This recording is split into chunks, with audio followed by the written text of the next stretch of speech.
Happy Monday, everybody. My name is Scott Morganroth from the South Florida Tribune, and I am pleased to be joined by Florida Hockey Now's George Richards, a longtime colleague of mine.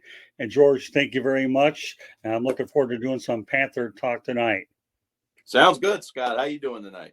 Oh, I'm doing really good, thanks. I've actually Good. just completed a book that I'm working on, and I'll give you more information as to when it gets released. But this one's going to have a lot to do with old school versus new school media, Right. and I think a lot of people that end up going out there and reading it will find out. Before we get to things, just want to let everybody know that Fire Up Florida is being broadcast around the world. The audio version of Fire Up Florida can be heard on iHeartRadio, Apple, Spotify, Google, wherever you get your podcast.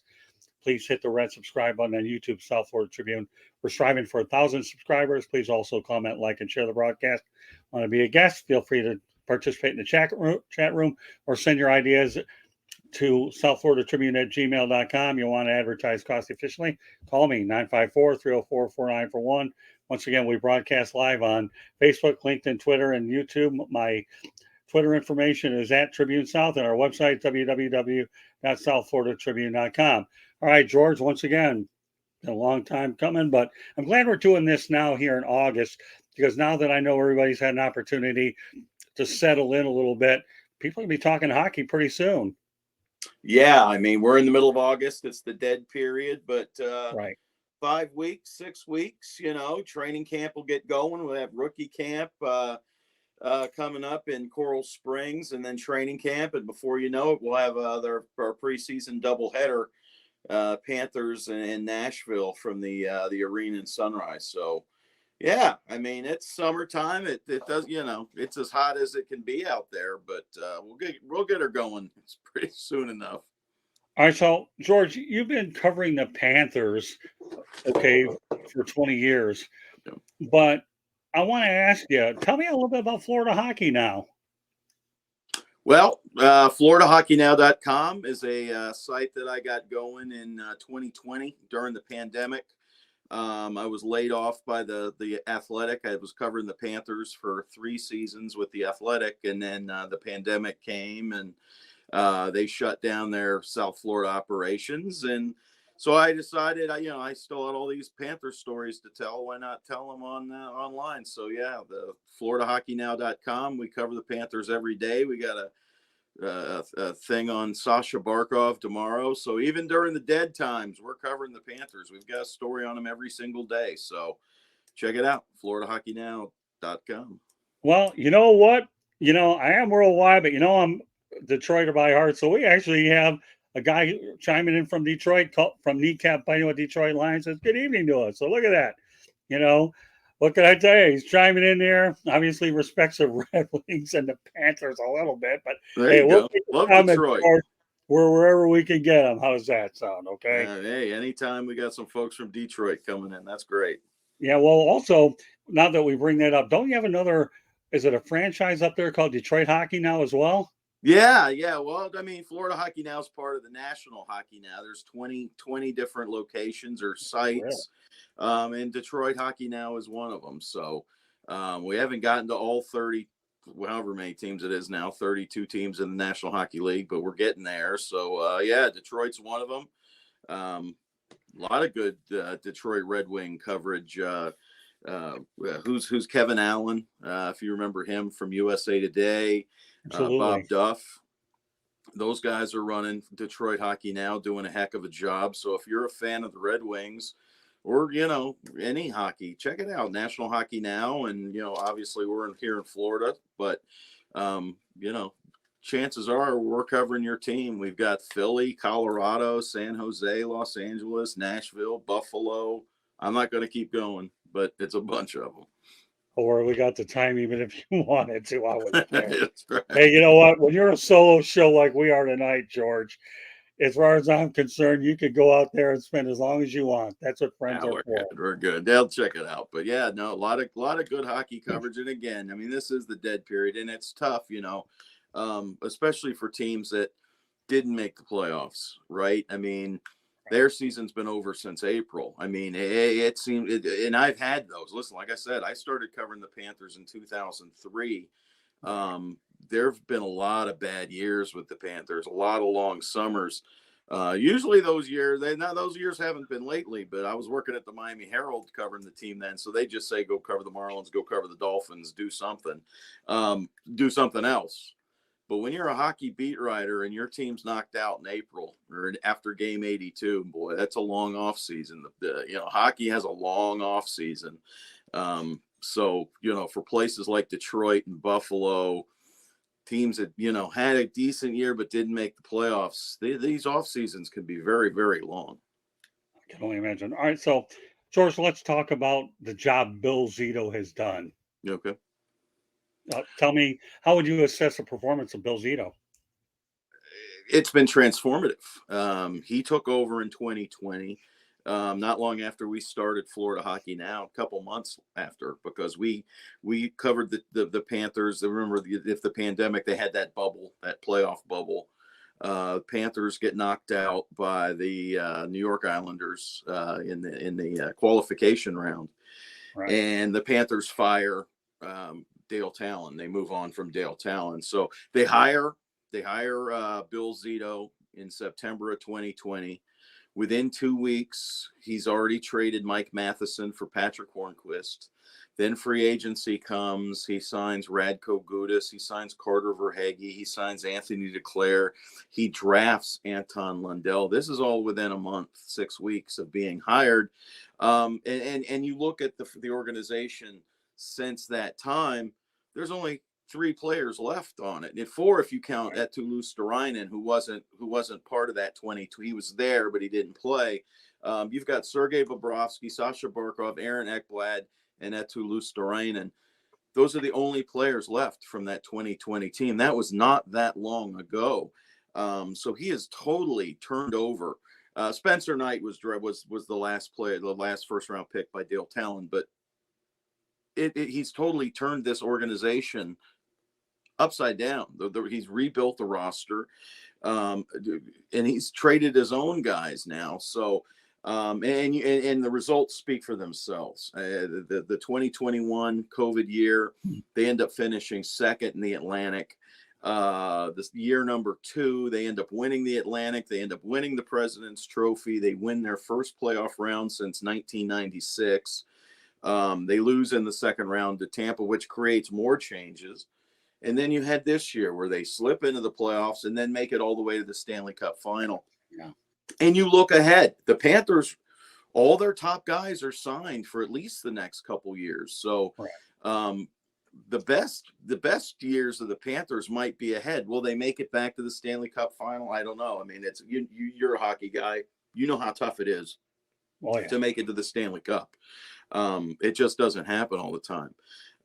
But this team could be better and not make it. You know what I mean? I mean, they may not make it as far as they did, but they might be better.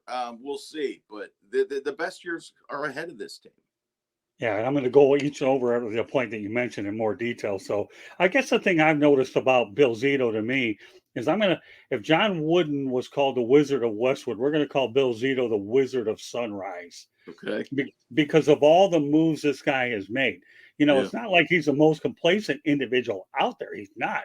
I mean, this guy's not afraid to take a short-term deal, long-term deal. And again, we're going to get into the Keith Tkachuk, Jonathan Huberdeau deal a little bit later. Yeah.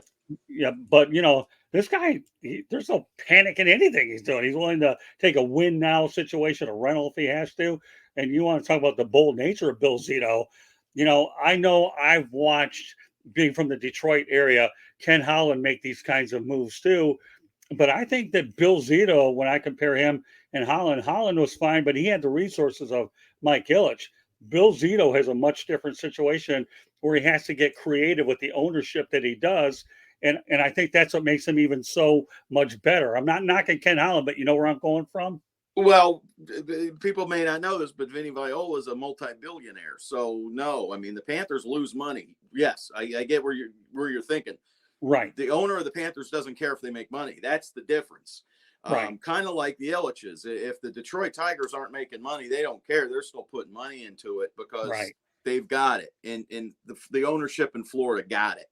So they felt like, and we're going back to the ownership thing. They just felt like if they could be in the middle of attendance and of revenue, they're fine. And that's where they're at right now. So which wasn't the case when they bought the team. It wasn't the case 5 years ago. But, listen, Billzito, and with the salary cap, I mean, you remember the great Red Wing teams of the 90s. There was no salary cap. So you had Detroit, you had Toronto, you had the New York Rangers outspending everybody 2 to 3 to 1. Right. You don't have that now. You've got a salary cap, and that's kind of even the playing field. So that's why you're looking at original 6 teams that are going through rebuilds, where you've got the Tampa Bays, the Anaheim, some of these newer Sunbelt teams taking off because the field is even. Yeah, it's funny how you mentioned that. The Montreal Canadiens haven't sniffed a Stanley Cup in ages. The Toronto Maple Leafs haven't won a Stanley Cup, I believe, since 1955, before 67, I was born. Yeah, right. Right. Was it? Oh, that's right. Was 67. But yeah, 67. no, your points. Yeah. It's a very even playing field in the National Hockey League, where this is a bad example this year, but you've got a guy, Connor Bedard. Right.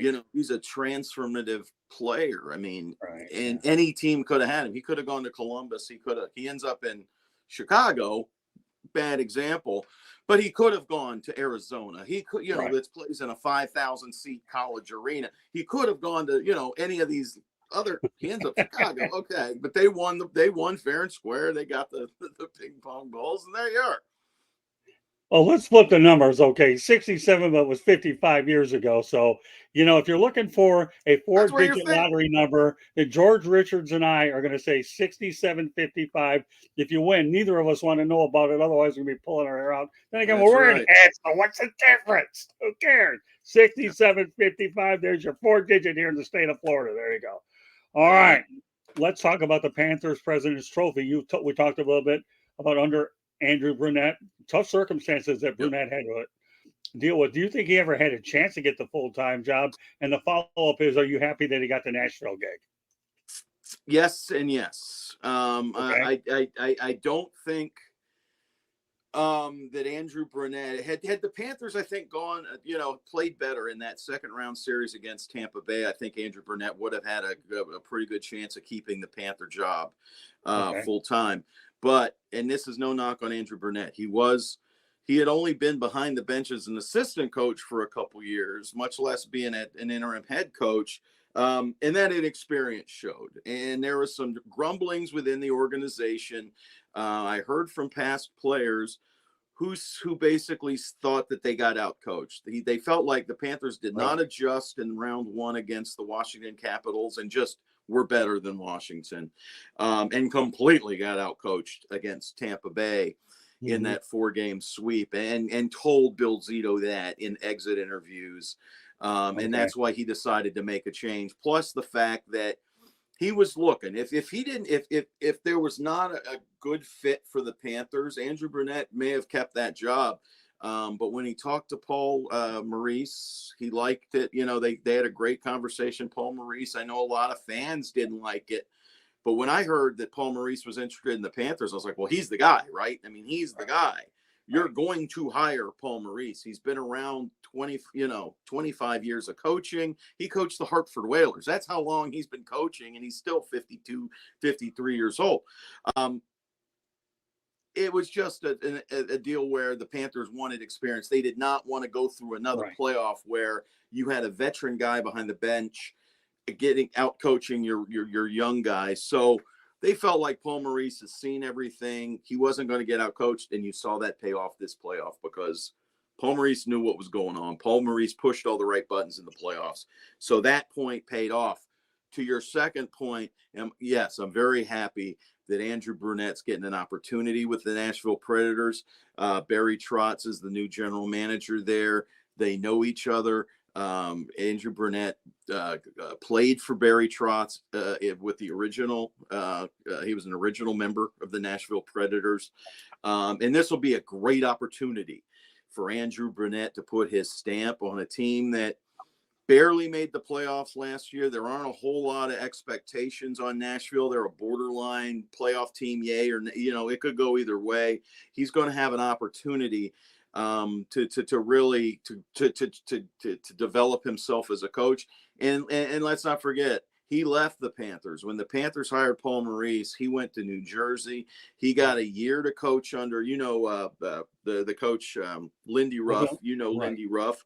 Yeah. He got a year of experience coaching under Lindy Ruff. And I know in his mind, he was paying attention, knowing that he was going to be a head coach moving forward. That's another thing. He coached under Joel Quenneville. I think Andrew Brunette was totally comfortable just coaching under Joel Quenneville. He didn't expect to be being a head coach next year, or much less in October of 2021. That all happened so fast. I think it kind of did catch him by surprise. This did not. So he was paying, I think, more attention to the small little things that Lindy Ruff did. It's going to really help him in Nashville. So George, this is a great segue to what you just said. So I'll go over it again. We talk about the coaching change to Paul Maurice. You told me at a Marlins game that the Panthers record would not be as good as the President's Cup trophy season. Then again, that was a heck of a year anyways. Right. But they'll actually be a playoff team. And boy, you nailed a bullseye with that. And the reason why I say that is what you just reiterated, because they had a good track record in the playoffs to begin with. So if there's anybody that has an I told you so moment that could brag, it's you, because you nailed it with Paul Maurice. Let's face it, had good years with the Carolina Panthers. I believe he took them to a Cup final, only I think to lose if I remember correctly. Right, lost to Detroit. Well, yeah, that really broke my heart. No, hardly not.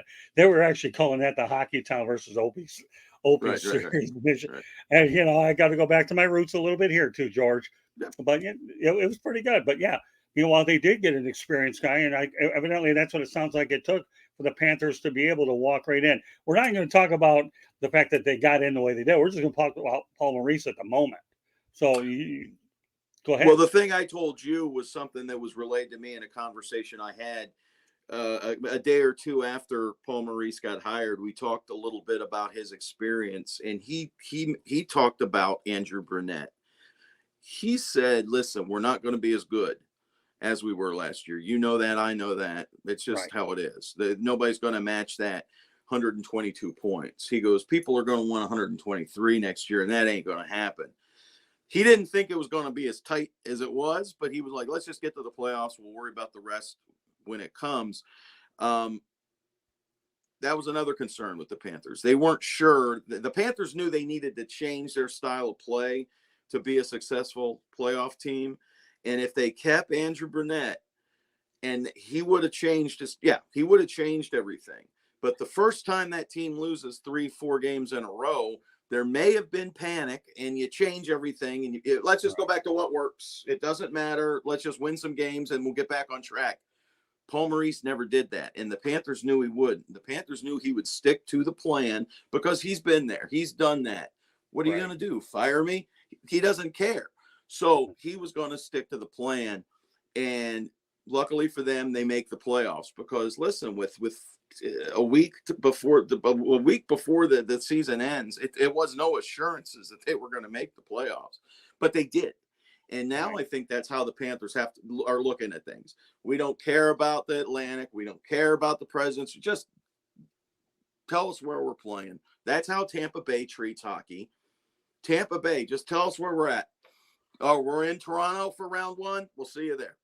They don't care about anything else. That's how Florida's dealing with it. Just tell us where we're going to play. And that's the way you got to be when you're at this point. Teams like Buffalo, Detroit, Ottawa, they just want to make the playoffs too. Florida, you have to assume, you have to have that expectation that you're a playoff team. And 3, 4, 5 years ago, that wasn't the case here. You were just, are the Panthers a play? Now the expectation is you're a playoff team, and we'll go from there. And that's a big step forward for the Panthers. So, all right, let's talk about the 2022-23 season overall. What were your observations? Now, I know full well that they made the trade for Matt-Kacuk, I believe, for Jonathan Huberdeau, and give me the other guy I'm trying to remember. Mackenzie Weegar. Yeah, that's what I thought. Okay. What were your initial thoughts about when that trade was made? And you also had Sergeibobrovsky coming back as well. And, of course, they had higher expectations for Spencerknight, which didn't unfortunately come to fruition yet. Not that he's out of the picture by any means, but that was a game changer that once again, the Wizard of Sunrise, okay, was able to roll the dice, and he rolled them very, very big. Yeah. Last year was obviously a different setup. I mean, listen, a lot of people got emotional with the whole Matthew Tkachuk trade. Jonathan Huberdeau, a fan favorite, franchise leader, and everything that Sashabarkov doesn't own, Jonathan Huberdeau owns. So he'd been here since 2011 when he was the number 3 overall pick. People loved him, but he had the Panthers painted in a corner when it came to a contract. He was due an extension. He wanted a max deal. And at 31 years old, I don't think that the Panthers were in that big of a hurry to give it to him. And I don't think they were going to give it to him. You fast forward to mid-July, and Matthew Tkachuk, out of nowhere, is now on the market. He's available. He'll only go to a handful of places. Florida's one of them. And billzito saw that as an opportunity, not only to get a player of Matthew Tkachuk's caliber, because Matthew Tkachuk is one of the top 5-10 players in the entire league. But he also found a way to solve his Jonathan Huberdeau problem. And that was trade Huberdeau. And that's what they did. And I don't think a lot of fans understood that as much as you love Jonathan Huberdeau, in 2, 3, 4 years, he's going to be 34, 35 years old. Do you really want him making $10 million a year? I don't think you do. You got Matthew Tkachuk. He's in the prime of his year. This is it's only going to get better for Matthew Tkachuk. You think Matthew Tkachuk was good in Calgary? Wait till you see what he does here. He's going to become an absolute superstar. Jonathan Huberdeau's best years, God love him, might be behind him. Now, he's going to have a bounce-back year this year. He is, and he'll be good next year. He is. But his best years are behind him. Matthew Tkachuk's are in front of him. That's why the Panthers made the trade. That's why the Panthers are paying him the money. And listen, I said it at the time, if Calgary can sign Jonathan or one of them, if they could get Huberdeau or Weegar to sign, it's a win-win trade because the Panthers got what they wanted. Calgary ends up signing both of them. They got both Huberdeau and Mackenzie Weegar to sign long-term deals. They both got contracts they would not have gotten with the Panthers. So God bless them. It's going to work out fine for Calgary. Matthew Tkachuk wasn't staying there. Now they got 2 players. Those contracts won't look very good in 4 or 5 years, but for right now, they've got 2 very good players in Mackenzie Weegar and Jonathan Huberdeau. Yeah, so when you talk about the 2022-23 season, here's a team that obviously makes it to the playoffs during the last few days of the year. So they were, in my opinion, playing playoff hockey all year just to get to the point where they were battle tested is what they were, George. Nowadays I don't get to as many games as much as I used to anywhere because let me tell you, where I'm at right now is not only am I the publisher of the Tribune, but I recently taken a position as president of broadcasting for Media Studios, the Eagle Communications Department. We're building a broadcasting division from scratch, and I'll have a lot of responsibilities developing podcasters and all that. So I don't have as much time to get on the road as I like to. Don't get me wrong. Everybody likes to go out and be in the box. Sure. So it's not like I don't want to go. It's just my responsibilities have reached a point where it's just tough because I don't have dependable people under me that I trust to do the job that every organization that depends on expects me to do. I don't want to hear any backlash later. So, but what I think, it doesn't mean I don't watch what's going on, though. Obviously, I have the ability, to get the releases when the communications department does a great job sending them to me. And of course, I don't watch games. But I think my point is this, okay, when you have a team that's really playing, playoff hockey all year just to get in, and they make these changes, the coaching staff, and they have a lot of guys that are actually going out there and performing well. I think in a couple career years, give me a couple of guys that you had bigger years outside of Matt-Kachuk. I know their names are off the top of my head, but unfortunately, well, Verhaeghe had a big year. Verhaeghe had right. a big year. You had a nice year from Gudis, who's no longer here. Reinhardt played well. Sam Bennett, you know. Right. Barkov was Barkov, you know. Right. He had some down times, but what you say is something that the Panthers talked about. They say that they'd been playing, and I don't know if I even buy this. They say they've been playing playoff hockey since January. Right. But they knew if they lost a game in Pittsburgh or whatever, it wasn't going to end their season, and that's always in the back of your head. But when they got going, when they started playing well in March, yeah, those games had weight on them because they were looking at those saying, hey, we're 5, 6, 7 points out of the playoffs. And they knew, you know, hey, we got 15 games left. We got to go 12-3, basically. They knew that, and that did carry into the playoffs. Even though, you know, they're down 3-1 to the Boston Bruins, they did play pretty good hockey in those first 3 games of the Bruins series.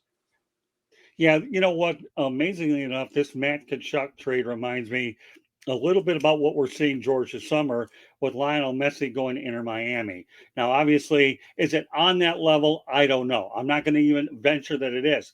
But for the Florida Panthers, when you get a marquee talent in his prime doing what he does, and you know you can keep him for a while, Lionel Messi, to me, don't take it the wrong way, it's probably a 2 or 3 year fix if he stays healthy. Whereas, on the other hand, Matt-Kachuk, to me, has more guts than any player I've ever seen. And I've seen a lot of good players in my days covering the league, being in and around it for the last 30-some-odd years. But define to our audience what your thoughts are of Matt-Kachuk and what he brings, not only short-term to this team, but what the Panther fans have to look forward to long-term, knowing full well that we have Alexander Barkov as certainly the face of the franchise. Well, I wouldn't be surprised to see a couple of names retire. We already saw Roberto Luongo's get his retired. Barkov is probably inevitable. And if Kachuk stays along, I wouldn't be surprised to see his name up there either. Yeah, I agree with that. Not the Messi thing. I don't agree with the Messi. I mean, Messi's 36 years old.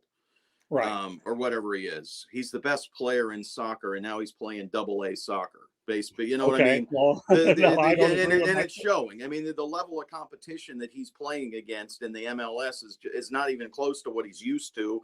That's why he's dominating. That's why he's scoring 2 goals a game. He wasn't doing that playing in Europe. He's doing that here because it's not good soccer. I'm not even a soccer guy, and I know that's not good soccer. Well, you know what then, George? You know what that means? I disagree with myself too, because you're calling it AA soccer. Okay. It's not the big leagues. It's major league by name, but it's not big league soccer, and everybody knows it. He came here. He would only go to Miami, but he's a gigantic superstar. I'm not questioning Messi. He's the best player maybe to ever play. I mean, you know, you got Pele, you've got Maradona, you got Messi. He's the best. There's no doubt about it. But he's playing, you know, in the MLS, and he's going to make a lot of money doing it. Now, that's it. He's a much bigger star than Matthew Tkachuk, but he's a much bigger star than worldwide than Michael Jordan. So, I mean, in the South Florida Pantheon, I mean, you've got Tua, you've got Jimmy Butler, right? Jazz Chisholm, and Tkachuk, and Messi's in this whole different planet. I mean, you know, that's a whole different world. But Matthew Tkachuk is part of that, man. And you say that Sashabarkov, and I agree with you, Barkov is the captain. He is the face of the Panthers.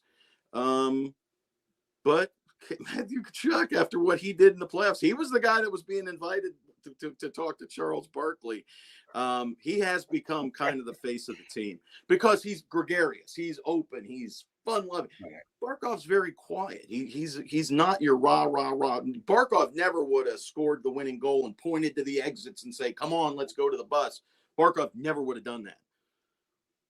Tkachuk did, and people love it. I mean, people love it. I mean, it's like pro wrestling with Tkachuk. I mean, he's a terrific player, but he's got showmanship. Right. Barkov doesn't have that, and they're 2 different guys when it comes to that. But yeah, I mean, Tkachuk is only going to get better, man. He's only going to get better. Well, you know, it's amazing enough when the Panthers had a little rush stretch during, I think, the spring, and Tkachuk was angry. He didn't come here to lose. And that doesn't tell you what kind of a character he is, I don't know. But I'm going to go back to a long time Detroit reference. I don't know how many people remember this name. Maybe you might Ty because you've been Cobb? around it. Huh? Ty Cobb? No, no, no. Now, this, if you're really a hockey guy, though, a guy by the name of Dennis Polonich. You ever heard of him? No.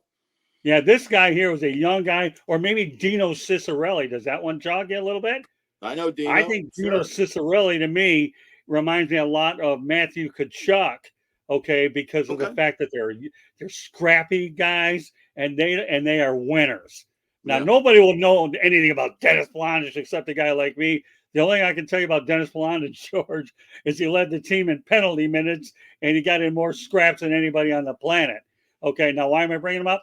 He's a feisty young guy. I like these feisty guys, man. I really do. But Dino Ciccarelli, if you're a hockey fan, to me reminds me of Matttkacuk. And George, you're free to use my Dino Ciccarelli thing on any of your shows you go on. All you need to do is just Google up Dino Ciccarelli and then let me know. Oh, I know Dino. Yeah, I mean, he's a Hall of Famer. I mean, yeah, did play for the Panthers. Don't forget, Dino Ciccarelli was the first Florida Panther in the Hall of Fame. Really? Yeah, you didn't know that, did you? He played parts of 2 seasons here at the end of his career. But here's the thing with Tkachuk, and just like Ciccarelli, that's what they call him, the unicorn, right? Because Tkachuk is never going to go quiet. He might have 0 goals, 0 points, but you knew he was playing, right? You knew he played that game. That was another thing with Jonathan Huberdeau. If Jonathan Huberdeau didn't score, you didn't know he was on the ice. And that's not the case when it comes to Matthew Tkachuk. Now, most games he's going to have at least an assist, but he's going to drive the net. He's going to tick off one of the defensemen around the goalie. He's going to do something that is part of the game. And that's what the Panthers really like about him. But he's extremely skilled. He's got terrific hands. He's got a terrific net presence. He's going to score. He's got back-to-back 100-point seasons. And he's the guy that he's an instigator too. So the Panthers just love his style of play. Well, I mean, who wouldn't? I mean, think about it. The guy is a rough player. He has a rugged side where he scores goals. I mean, you talk about an all-around hockey player. Matt Tkachuk is unquestionably one of those, and obviously what we've described here validates that. So, all right, George, let's go to the playoffs. We talk about the Florida Panthers being heavy underdogs to the Boston Bruins. Now, mind you, the Panthers were the President's Cup trophy winner, and now you have the Boston Bruins. So God only knows what we really think of the President's Cup trophy. I'm going to ask you that question. What do you think of the President's Cup trophy, and do you think it's an overrated curse? Yeah, I mean, because teams have won. They've won the President's Cup, and they've won. And but I don't think anybody's done it since the Blackhawks in 13 or 14 are the last President's Trophy winners to win it. But the President's Trophy, like when the Panthers won it a couple of years ago, it wasn't like they were trying to win it. It was just there. I mean, why? Yeah, you're playing Philadelphia on a Tuesday night. You might as well win the game, right? I mean, win the game. And then, Thursday night, you got Montreal. You might as well win the game. And they just kept those last 2 weeks. They just kept winning games. And it wasn't like they were gunning for it. It just was there. They had a 6-point lead on Toronto, and it was either lose 5 in a row and let somebody else have it or just win it. So, and they didn't, to your earlier point about they weren't sharp, though, going into the playoffs because they cruised into the playoffs. Right. There was no, you could have a bad night and be like, whatever. And they couldn't have that this year. And it kind of changed. They had a whole different attitude going into this year's playoffs. But I do think there is something about, and we see it in baseball, don't we? We see these teams that have a 20-game lead and they cruise into the playoffs. Sometimes their pitching just isn't all that sharp and they end up losing, before the championship series.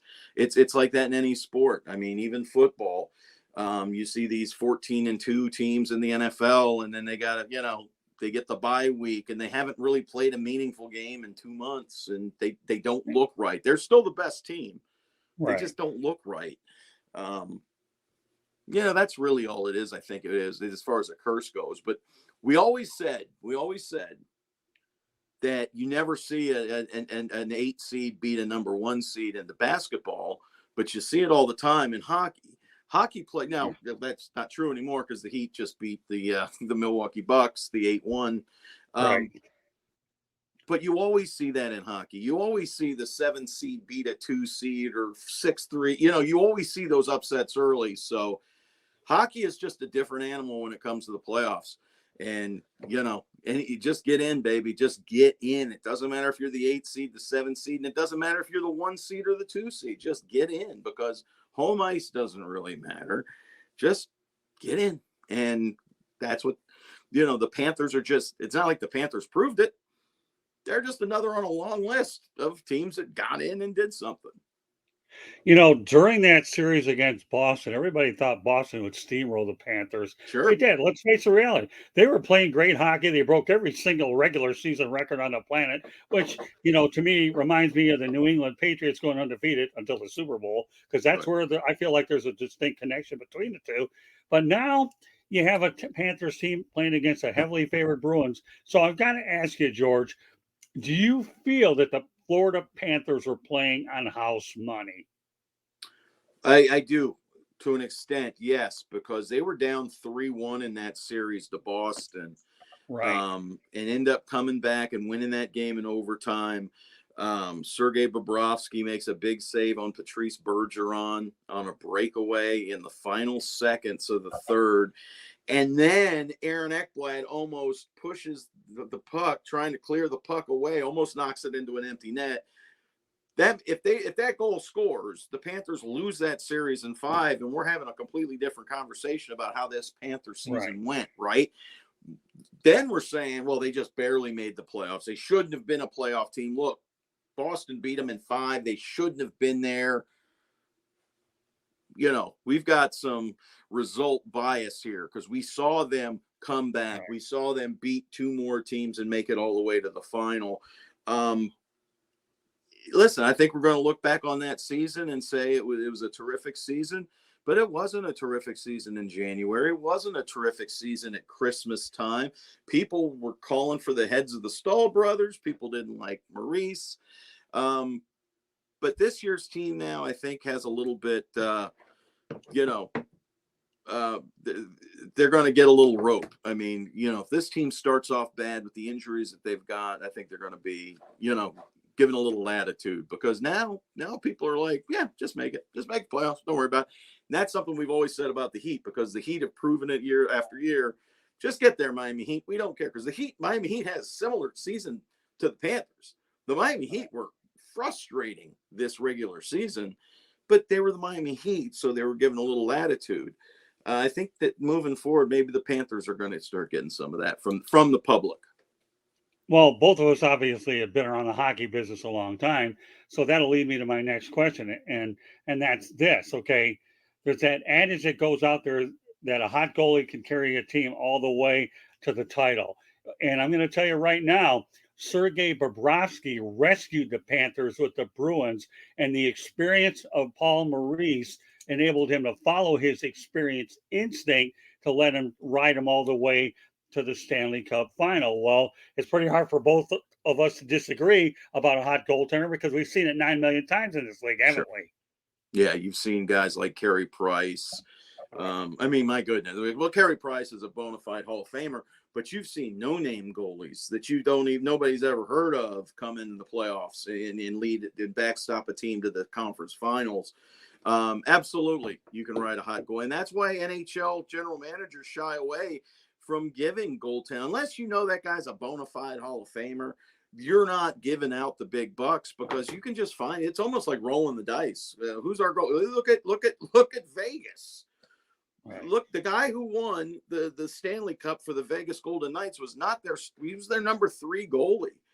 Right. And he wasn't their starter up until like midway through the second round. So goalies are weird, man, and they just get on rolls. And yes, you can ride a hot goalie, because nobody in the second round, when they were down, I think 2-1 to the Edmonton Oilers, was talking about the Vegas Golden Knights winning the Stanley Cup, because they certainly didn't look like it. Then Aiden Hill comes in and starts, looking unreal. And he won some wild shootouts. I think they had a 6-5 game against Dallas and whatever it was, but he was terrific, and he was terrific against Florida.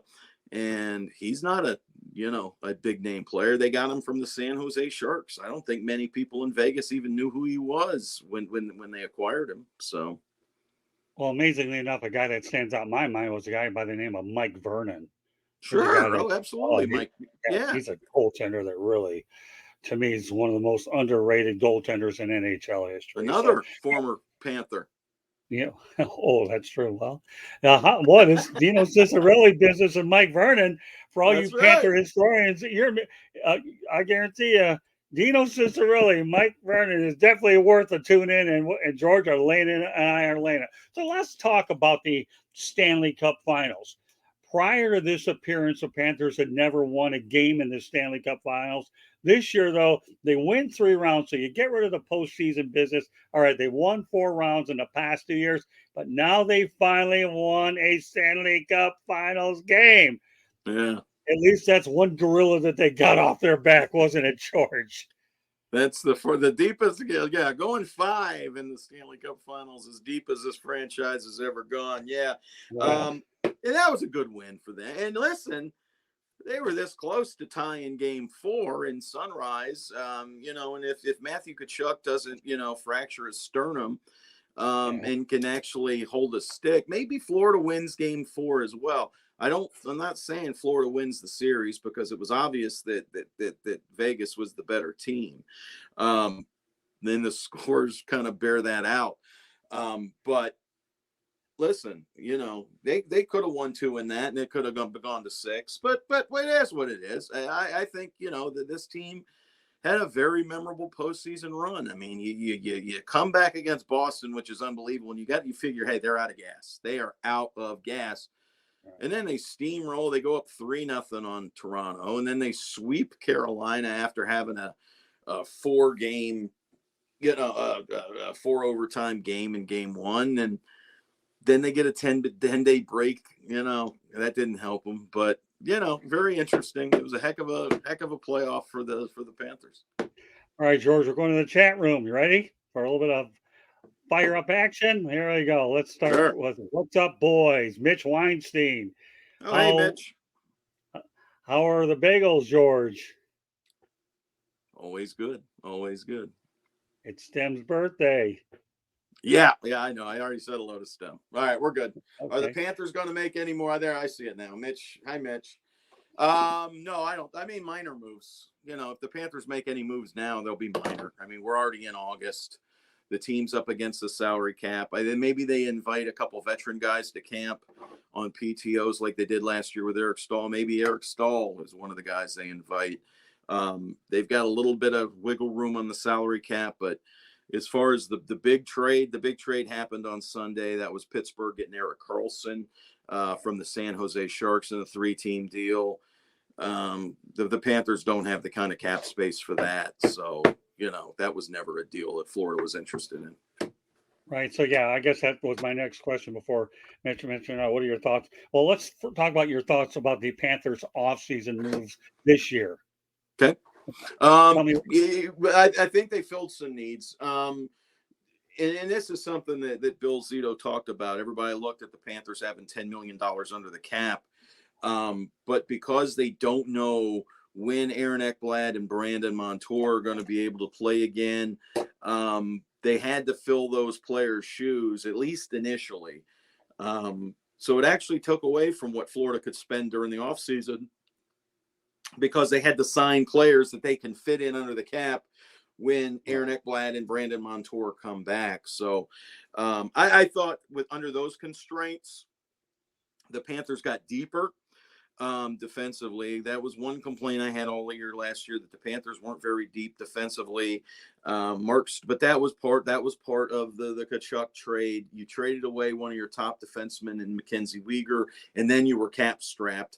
So there really wasn't anything they could do about it. You did not expect Mark Stahl to play 82 games plus every game in the playoffs. So 90 something playoff games. You got Oliver Ekman-Larsson, who's had a miserable 2 seasons in Vancouver, gets bought out. I mean, what a check they are spending. Vancouver's spending a ton of money for him just to get out of there. But he's had injuries. He's had foot injuries. Maybe this long off season and something to prove. He's playing for a contract. That could be good for him. So we'll see. Oliver Ekman-Larsson, I think, could have a great bounce back. Mike Riley, a defenseman who got cap blocked in Boston. That's a good defensive move. Dmitry Kulikov has joined the Panthers again. We'll see what happens there. He's a good depth piece. He's 32 years old now. He's not the player that he was, but he's a good defenseman. And they bring in a guy to replace the Radko Gudas leaves, Mikko Ratola. I believe I forget his name anyway.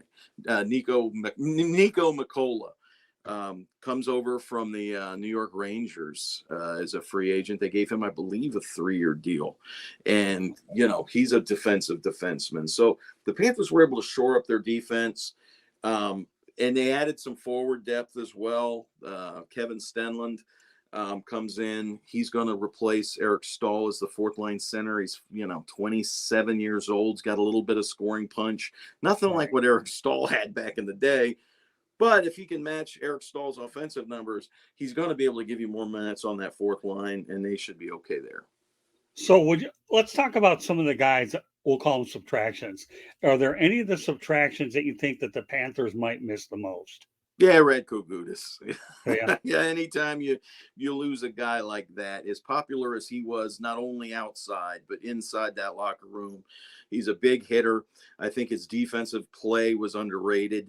And it really wasn't underrated when it comes to the hockey people, because he got a lot of good financial offers because he is a strong defensive player, and other teams noticed that, and he had to take the money. Florida couldn't offer him what other teams were.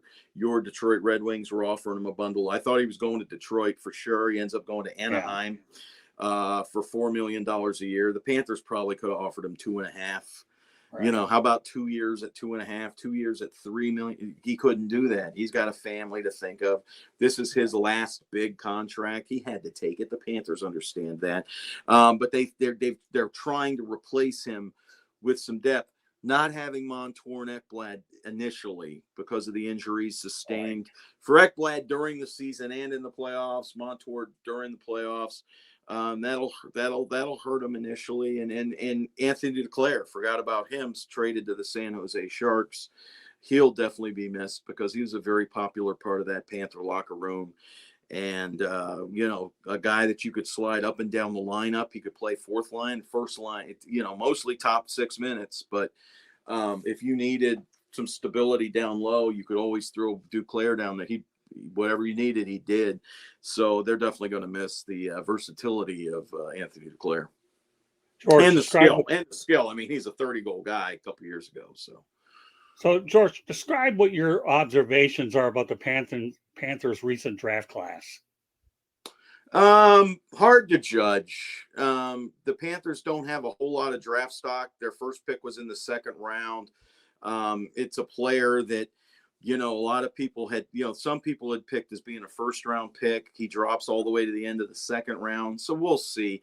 Time will tell. Anytime you have a draft, unless you're picking in the top 3 or 4, you're not going to see these guys for years. So, and especially the Panthers were just reaching. They're trying to hit home runs. They're trying to find guys in the 5th round that nobody else has seen. There are a couple guys that the Panthers picked that we couldn't even find information of, much less a photo of, because they're trying to swing for the fences. They're like, what the heck?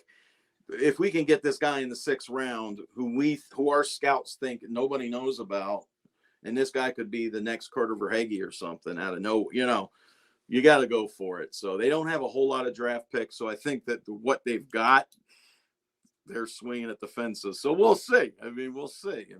Like I said, I think that last guy they picked, we couldn't even find a picture of, but we'll see how it goes. Isn't that amazing? Here we are in this information age, okay, where you can get everything, and we can't find nothing on these players. My goodness. It used to be, the old days in the draft, you'd be looking through the book and you'd be like, oh, okay, that's, he's ranked number 189th in North. Now you just, you look it up. We couldn't find a picture of the guy. I think he was from Russia, from the KHL. He's like an overage guy. Who knows? But if the guy turns out, then great. You spend a 7th round pick. Who cares? Yeah, you know what they call those in regular world, George? Call them hidden gems. Yeah, hidden gem. If it doesn't work out, it doesn't work out. Yeah, it was a 7th round pick. What do we care? Yeah, right. As long as they work out, who cares? All right, so George, let's tell the fans of what your expectations are for the 23-24 season. Just make the playoffs. Just okay. Don't worry about it. I mean, look at it like I said, look at it like Tampa Bay does. Look at it like, some of those teams out west, the Colorado Avalanche. Did the Colorado Avalanche ever panic? 2 years ago, they were 4 or 5 points out of the playoffs in December, and they knew they'd be fine. They end up winning the Stanley Cup. Last year, same thing. They're out of the playoffs. Everybody's like, oh, what's wrong with Colorado? They end up making the playoffs with no problem. Just make the playoffs. Just make the playoffs. I don't know how they're going to do on on November 10th against Philadelphia. I don't know what they're going to do in January against Columbus. Doesn't matter. Just win your game, win some games, make the playoffs, and then we'll see what happens. Get everybody healthy. Maybe, if they've got some cap clearance by the trade deadline, maybe they can be buyers at the deadline. They don't have any draft picks to deal so that hurts them. But let's just see what happens. Should be fun. So it sounds like for the time being, when you look at the Panthers right now, it sounds like not only with trades, but they're going to have to depend on building this club mainly through free agency. Would you say? That's what it sounds like to me when you lose a fair amount of draft capital. But that also happens when you're a good team, right? I mean, right. Because even when you're, let's say, the Tampa Bay Lightning and you're drafting 28th, 29th, 30th in the first round, that's a second round pick. That's still, you may never see that guy. It's when you're really bad and you don't have first round picks, that's where it affects you because, oh my gosh, we could have been picking 4th and we traded away our pick, and that's happened. That's happened a many a time in hockey where a team is just stunk, but they traded away their first round pick and now they don't have that to replenish. That's a problem. With the Florida Panthers, you're going to be picking 28th, 29th, 30th anyway. So that first round pick becomes like a second round pick. So whatever. It's true. You bring up an interesting point. For a lot of those that are non-Florida people, we have the Tampa Bay Lightning and the Florida Panthers. This has been a pretty good opportunity to see this rivalry develop over the years, especially now that both clubs have become a lot better. Yeah, it definitely has. And I think that you saw the last couple of years, 21 and 22, the Sunshine State series getting, pretty heated. Tampa Bay won the first round in 2021, beat Florida in the second round in 22. Last year, it didn't have the juice that it usually does, but it was still a heated series. It's definitely, for the first time in our lives, the Panthers and Lightning are good at the same time. Usually when, in the early 90s, the late 90s, when Florida was good, Tampa was terrible. When Tampa was good, in 2004, with the Tortorella era, the Panthers stunk. Now they're both playing at a high level at the same time. It's good for hockey. I think it's good for hockey, not just hockey in Florida. I think it's good for hockey when you can see two teams from those non-traditional markets having those kind of series. It does draw interest from outside the country because people are like, what's with the palm trees and all that? And then you see these guys just killing each other. And it's kind of fun. One last thing I want to mention before we wrap up this broadcast. Could you ever see Joel Quenneville ever landing back in the NHL, whether it's a coaching job or anything like that? I know he's had time to think about what transpired in Chicago. It's unfortunate that the Panthers had to lose him because he was starting to really turn this franchise around. All of a sudden, this unfortunate situation took place. But Joel Quenneville is a proven championship coach. Me personally, I think he could have won a championship in Florida, but we'll never know. But his blueprint is definitely all over this franchise, especially in the last couple of years. But what do you think? Do you think he's going to land back in the NHL? First to go to Quenneville, yeah, I mean, that's one thing. The Panthers, a lot of people were talking about the instability in coaching. That merry-go-round of coaches in Florida was supposed to be over with Quenneville. He had a 6-year deal. He was supposed to coach the Panthers until he retired, or until, he just said, okay, well, now we stink again. He wasn't supposed to leave like that. As far as him getting a job, he's got to talk to Commissioner Gary Bettman. They got to talk some things out, but he'll get a job. There'd be a couple teams lined up. You just saw, what's his name, Babcock, go to the Columbus Blue Jackets. Right. You would think that Quenneville would be a very attractive hire for a team like Columbus. That would have been a big deal there. And there's many teams like that. And we'll see. It does sound like Joel wants to coach again. He's got some things to answer to. But aside from that, it will have been 3 years. So next summer, maybe we see something. Yeah, like I said, I enjoyed my time. The one season I was able to cover the Panthers, the 2021 season. But then all of a sudden my schedule got out of control with everything that was going on around me, from the business side as well as the editorial side. And now I'm hoping one of these days I'll have a chance to get back there. Time will tell, depending on what's going on here.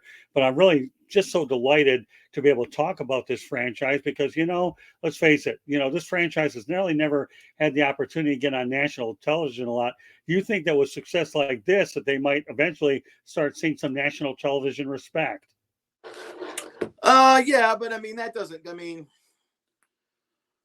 listen, those things now are so weird, right? ESPN would rather put you on ESPN Plus, the streaming, than on ABC. So listen, when it comes to those games on over-the-air TV, it's always going to be Pittsburgh and Boston and New York, because those, just getting a few people in that one town to watch the games jacks the ratings up. You're not going to see the Panthers very often, on Channel 10 ABC. You will see them on ESPN and TNT, especially after last year. So now that they've got Tkachuk, I think you're going to see them a lot more. The national TV schedule hasn't come out yet. So I would bet that we've got the Panthers on TNT, which is what I consider, the ESPN and TNT to be the national TV, not that ESPN, the streaming stuff. I don't, that doesn't count as a national game. But I've always, I think we see them 5, 6, 7 times between TNT and ESPN. I've always thought that national TV is a little bit more biased toward the original 6 teams too, because obviously they know what the history of the league is, and of course, let's face it, the original 6 is the original 6, regardless of who they are. But obviously, there's a lot of parity in the NHL, as we've seen over the last fair while. So let me go over one more thing here. Just let everybody know that Fire Up Florida is broadcast around the world. Not just South Florida, around the world, Panthers. So take note of it. We're getting your broadcast everywhere. So, with that said, the audio version of the show can be heard on iHeartRadio. Ever heard it? I have. Apple, Spotify, Google, wherever you get your podcast. Please hit the red subscribe button on YouTube, South Florida Tribune. We're striving for 1,000 subscribers. We're getting there. Plus, also comment, like, and share the broadcast. Want to be a guest? Have some guest possibilities in the chat room.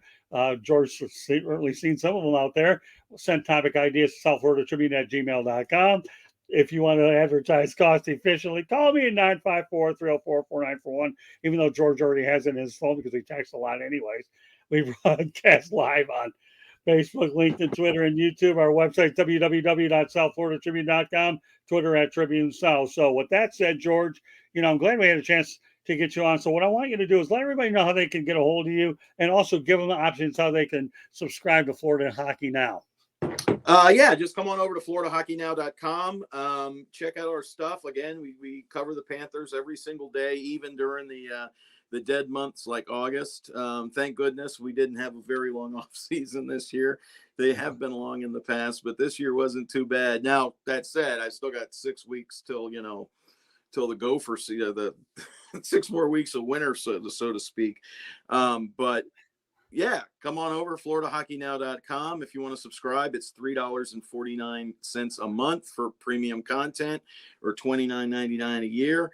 Most stories are free, but if you become a subscriber, once you sign in, all the advertising disappears, and it's a nice clean. It looks as good as the New York Times, maybe better.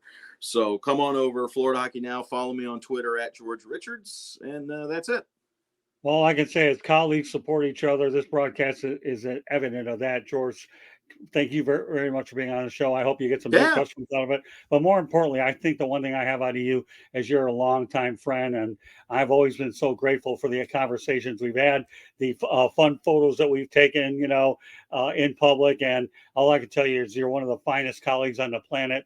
And, if anybody deserves a Stanley Cup ring, it's definitely you, George Richards, because I wouldn't get one. well, it wouldn't matter. At least you could be a part of a championship team anyways. I mean, really. I say that out of complete respect, though. I really do. Anybody that can see championship hockey. No, I know you like to get on my case, but remember what I said, folks, okay? What was that 4-digit number that I talked about? We talked about 5567. What's that? 5567. Yeah, 55 and 67. Toronto Maple Leafs, 4-digit number, Florida Lottery, whatever. Nobody will care. But if you win, we don't care. Maybe that'll help you fund your retirement. With that said, I want to thank everybody else for joining us here on Fire Up Florida. My name is Scott Morganroth. Pleased to be joined by George Richards. And hopefully we'll have George Richards down the line again on this show. So meanwhile, thank you very much for joining us, everybody. And we will catch you on the next time. Good night, everybody, from Scott and George. Good night, Scott. Thank you.